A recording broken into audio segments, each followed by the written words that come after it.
أعوذ بالله من الشيطان الرجيم. الله الكبير. بسم الله الرحمن الرحيم. الحمد لله رب العالمين الرحمن الرحيم مالك يوم الدين. إياك نعبد وإياك نستعين. اهدنا الصراط المستقيم صراط الذين أنعمت عليهم غير المغضوب عليهم ولا الضالين. الله الكبير سبحان ربي العظيم.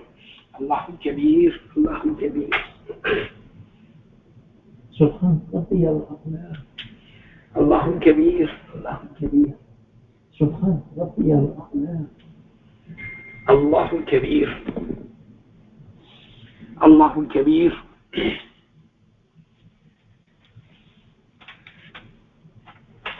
Again, we are grateful to God for giving us this opportunity, alhamdulillah, and we are here again by His grace and absolute generosity and the mercy that He has had upon our souls. And so we are today here again, and in spite of all of the setbacks that Satan is causing people, God is with us, and so we are again indebted to His grace and His mercy and His love that He has for us. So we are grateful for that, and we recognize it, and we should be always cognizant of the fact that He's the only one who can support us and keep us away from the everyday setbacks that we have. So we should be grateful for that reason, and so we should be do our utmost to be a good servant of the All Gracious. Again, God is so merciful that we cannot even imagine.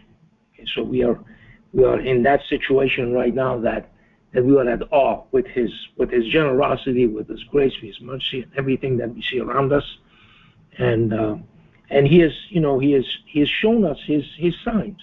Okay, so one of the signs that I just want to talk to you about today is that last week the Webb Space Telescope was launched about a year ago, and this is an amazing piece of instrument, and so it actually discovered water on some exoplanet. Exoplanet means it's not in our solar system; it's somewhere else in the galaxy. Okay, and so many light years away from us, and so its size, the size of that planet, is about 8 times the size of Earth. Okay, and so put it in perspective. Okay, that means that the diameter of that planet is twice as large as our planet. Our planet is about 12,800 kilometers in diameter. That's about 5,000 kilometers per the radius of that planet, and it has liquid water in it. And so this is an amazing find. And again, God says that I made water to be the prerequisite of all living things. So if you want to look at life or find life, what you do is you just follow water, and water is everywhere. It's not just that that we have it here on this planet. It's everywhere, and there's so much of it. It's the most common compound in the universe is water, and that's the basis for life. And a lot of people think that life is a very complicated thing. Okay, think that life is more complex and complicated than the galaxies and this mesh that God created called the vacuum or the sky. Okay, and they think that that's more important than that. It's more complicated. It's not. That's not what the Quran says. So we have to follow the Quran. Okay, from the very first time that God says be, okay, then Life was a consequence of that be.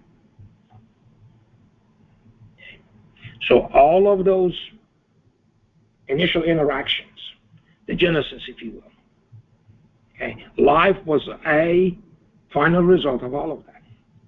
So in other words, life was meant to be there as a result of all of those creation that God did. Okay. So it's very easy for God, and God says, look, this is very easy for me. It's not a big deal. Okay. But God says most people do not realize this.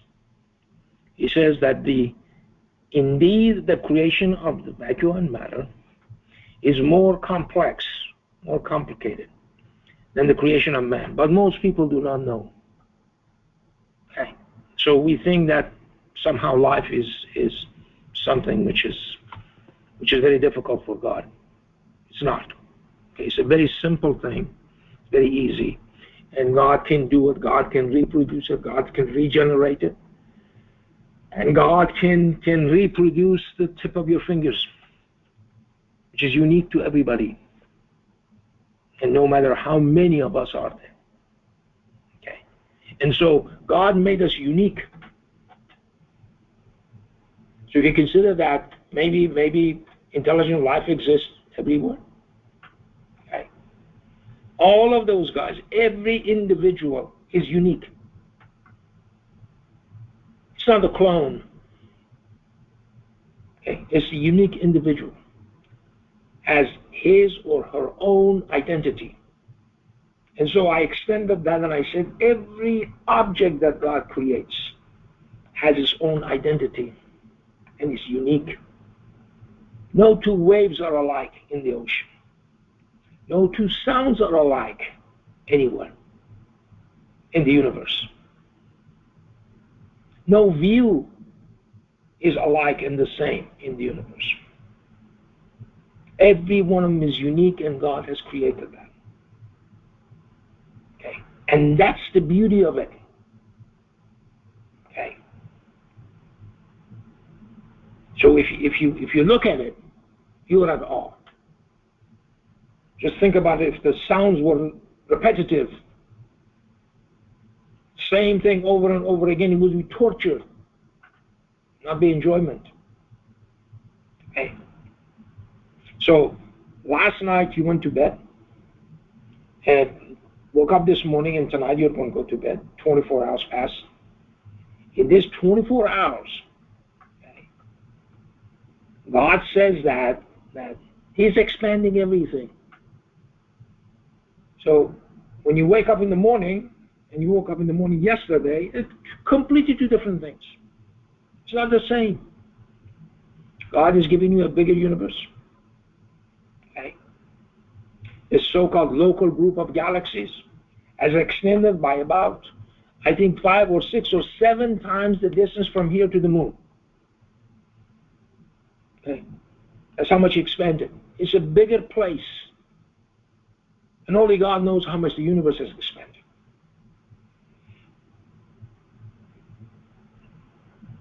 This is how God has constructed things. This is how God is showing His power and His grace to us and His generosity. Okay? So let's put water everywhere in the universe. Okay? There's oceans of water underneath here that we haven't even discovered on our own planet. Just an article said that there's more water underneath the stuff than there are in the oceans. So God hasn't forgotten about us. People are looking for water where there's not enough fresh water, this and that, the others. Okay, God has given you the knowledge how to do it. It's called desalination. Oceans are full of water. And that technique has been known for a long time. So God shows you the way. Put water on the moon. Okay. An Indian probe just went to the moon and landed on the south pole of the moon, which has ice in it. Okay. So God knows we're going to go there. So he put the provisions right there. He says, look, you can live off the land. You don't have to bring it with you. I already have it there for you. Okay. So he's shown us the techniques. He has shown us the ability, given us the ability to do this. Okay. The methodology is there. He has taught us what we do not know. عَلَّمَ الْإِنسَانَ مَا لَمْ يَعْلَمْ. Teaches the human being what he does not know. Okay.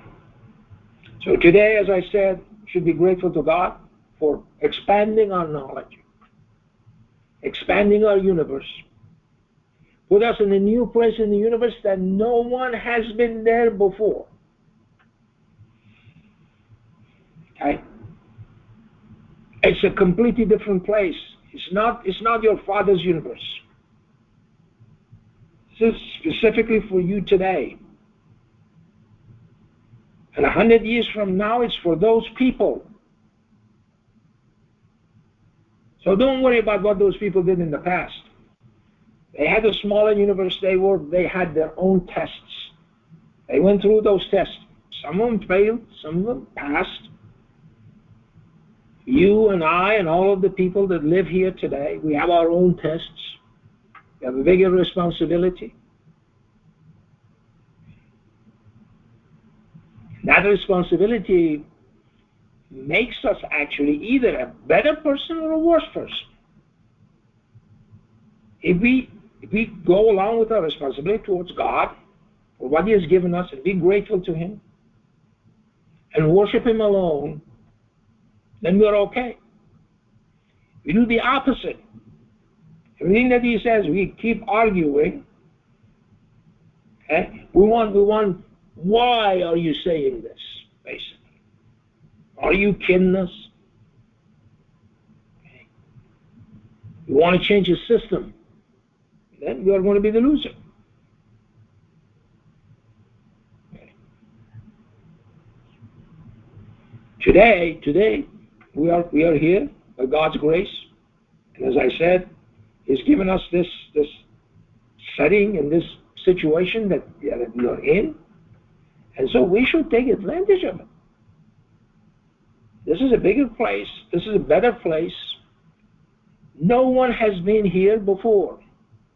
We are the first to encounter this today. So every day you wake up, as I said. They cannot hear me.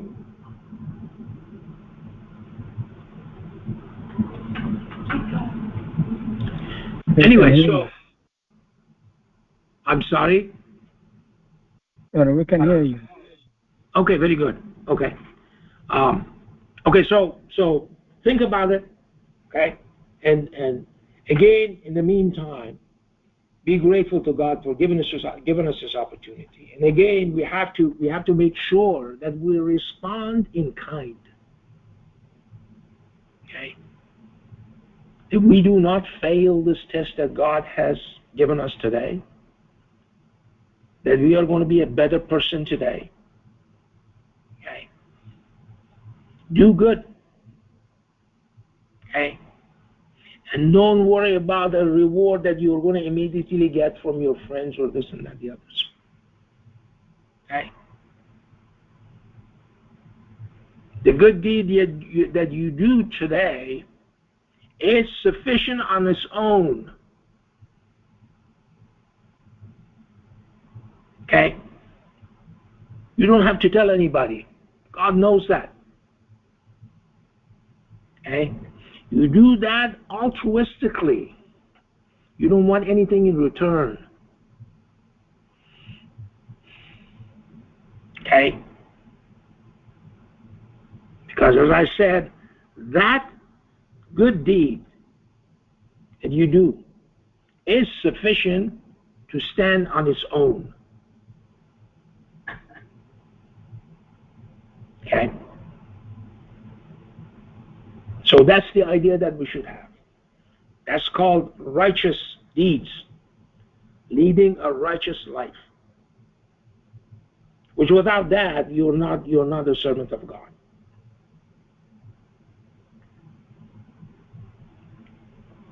So that's the beauty of this universe that I just told you in a nutshell. So and I'm going to stop here, and we'll start our